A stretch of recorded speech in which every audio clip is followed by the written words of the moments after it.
Hola niños, ¿cómo están? Espero que hayan tenido una linda semana de descanso y que vengamos con las pilas full recargadas, ¿ya? Vamos a comenzar esta clase, ¿cierto? Como este es un video grabado, va a quedar como evidencia y como apunte para nuestro contenido, para nuestros conocimientos. Pero vamos a recordar, ¿cierto? Que en la última clase yo les había designado ver un video cortito en relación a la cultura de los mayas, ¿verdad? Y precisamente este video habla del desarrollo astrológico, ¿ya? Acá hay 5 preguntas que vamos a trabajar en el cuaderno, pero claramente primero las vamos a trabajar en la clase. Vamos a terminar en el fondo con esta lección número 2, que nos queda este tema puntual que era relacionado con la religión de los mayas y el destino forjado por los dioses.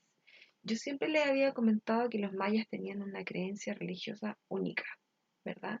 Que ellos creían, si bien creían en muchos dioses, ellos eran muy fieles a sus dioses y todo lo que ellos desarrollaban era en base a la voluntad de sus dioses y a la vez poder honrarlos y servirles y entregar hasta sacrificios humanos por estos dioses.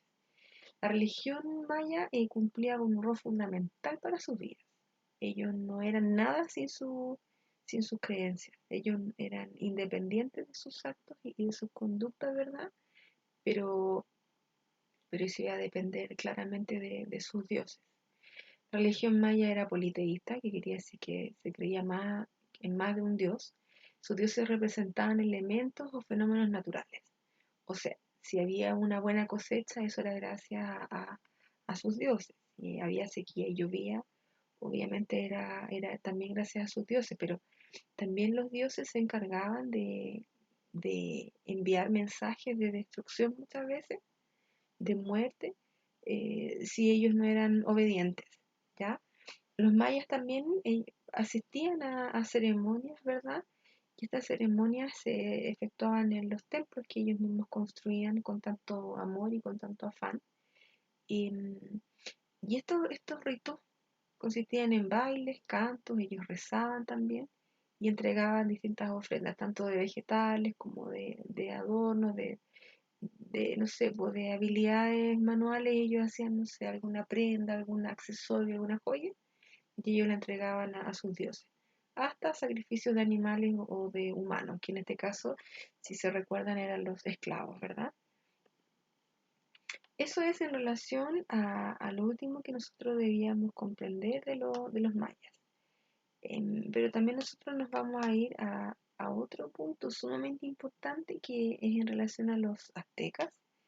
Y ellos, si bien no fueron una civilización, fueron un imperio. ¿Ya? Y al final de estas clases nosotros vamos a entender y vamos a poder diferenciar por qué son tan importantes y qué tenían de diferencia ambas civilizaciones. ¿Ya? En el tiempo y el espacio donde habitaron los aztecas. Nos vamos a centrar en este mapa que tenemos acá, que lo vamos a encontrar en el libro también. Y dice que en sus inicios los aztecas, también conocidos como mexicas, ¿cierto? Fueron un pueblo nómada. ¿Qué quiere decir eso? Que iban de un lugar a otro y habitaban principalmente en las fronteras del norte de Mesoamérica, ¿ya? Ese lugar también fue donde pudieron emigrar y se pudieron ubicar a orillas del lago Texcoco. Y es ahí donde fundaron, ¿cierto? Esta fantástica ciudad que era Tenochtitlán, que me lo aprendí el año pasado, Tenochtitlán, ¿ya? Este imperio, bueno, dentro de todo esto nosotros vamos a hablar de este gran imperio, ¿verdad?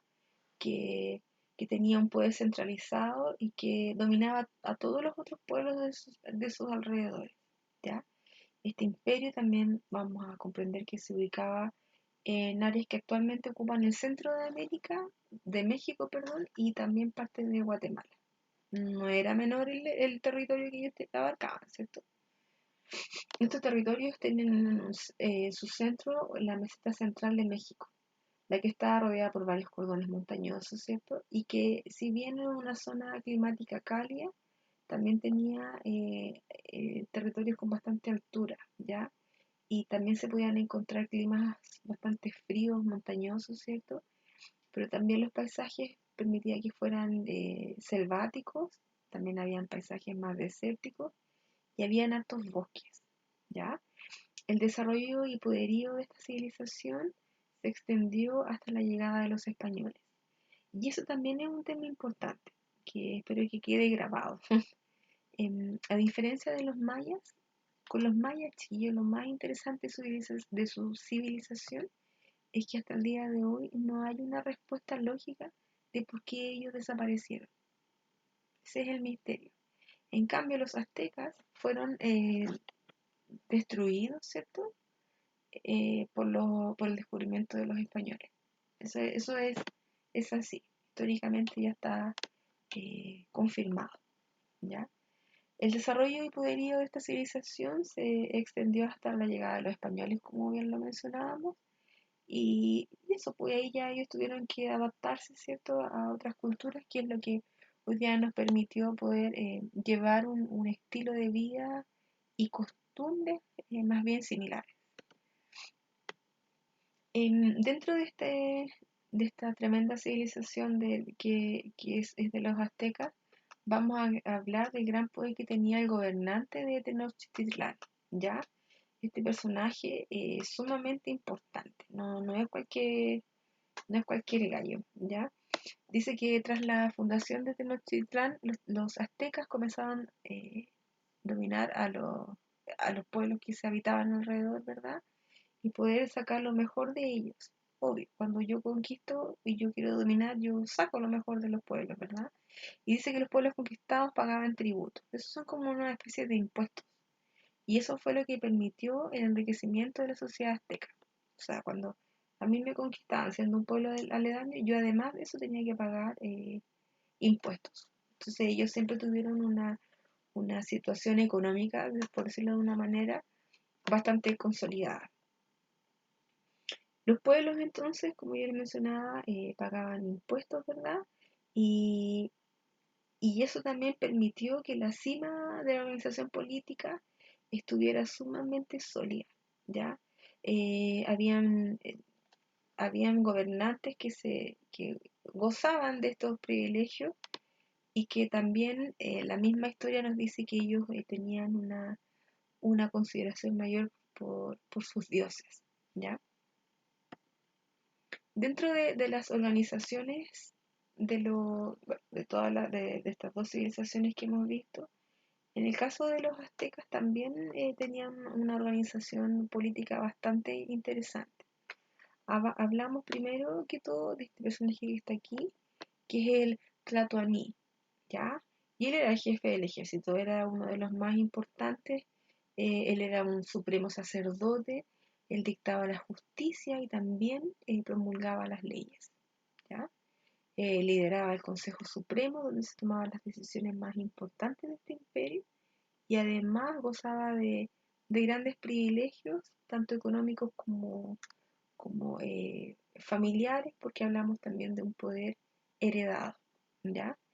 Dentro de esta escala jerárquica de la organización azteca, nos encontramos con este personaje de acá, que era Xibalcóatl, que era como una especie de vicepresidente, como un vice, bueno, la historia nos comenta que era un viceemperador, ya que era el asistente, que era el que aconsejaba em, a los gobernantes, ¿verdad? Y que en caso de que no estuviera el Tlatoani, él era el que lo seguía, ¿ya?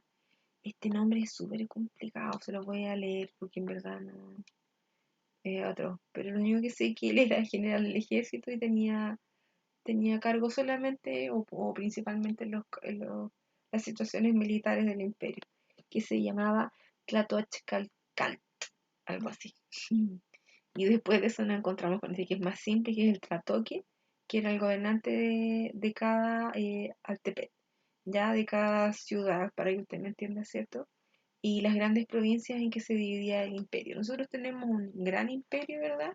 Que se dividía en estas pequeñas altepet, que eran estas provincias chiquititas, eran como las comunas, por ejemplo. Y el Tlatoque era el que gobernaba cada una de estas comunas, era como una especie de alcalde, ¿ya?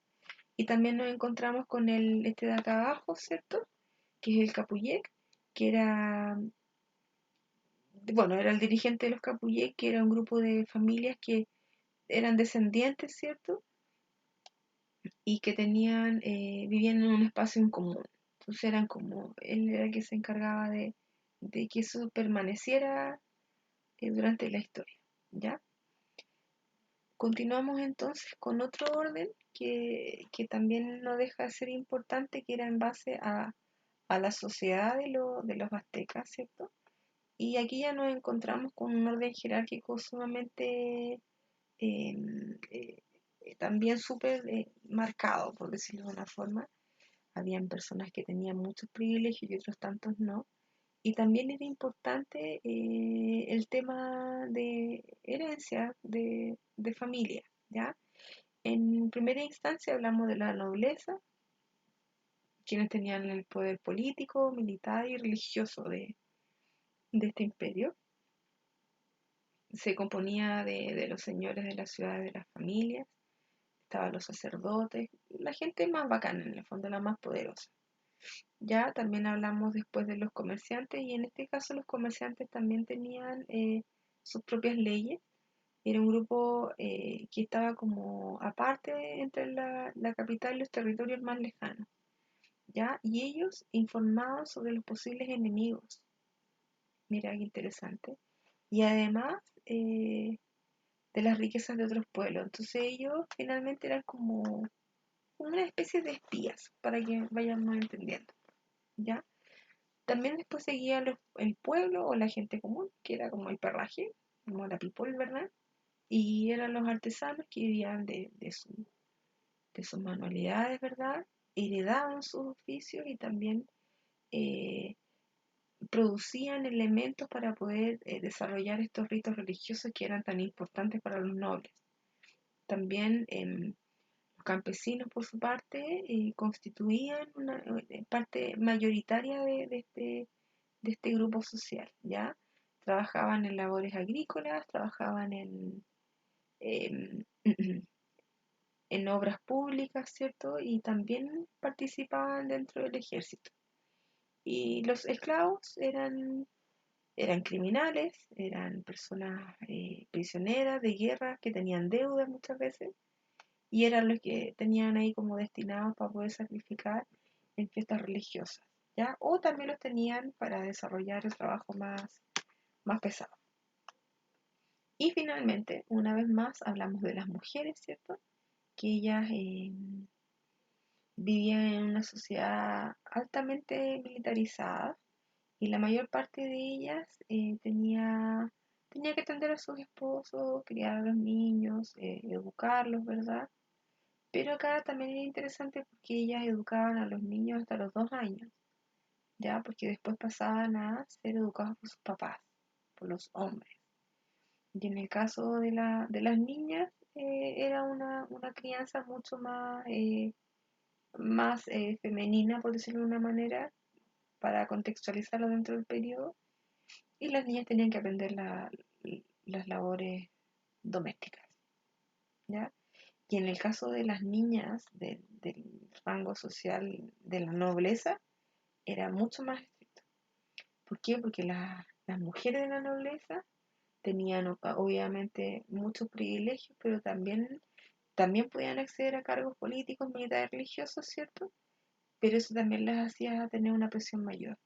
En el caso de las mujeres del pueblo, ellas tenían que ser parte del sustento de la familia y del sustento económico, por supuesto, y también traspasaban tradiciones y participaban en actividades agrícolas y también confeccionaban vestimentas, ¿cierto? Que era lo que nosotros ya también como más o menos manejamos un poco más, ¿ya? Cualquier duda, cualquier pregunta que tengamos, la vamos a responder durante la clase.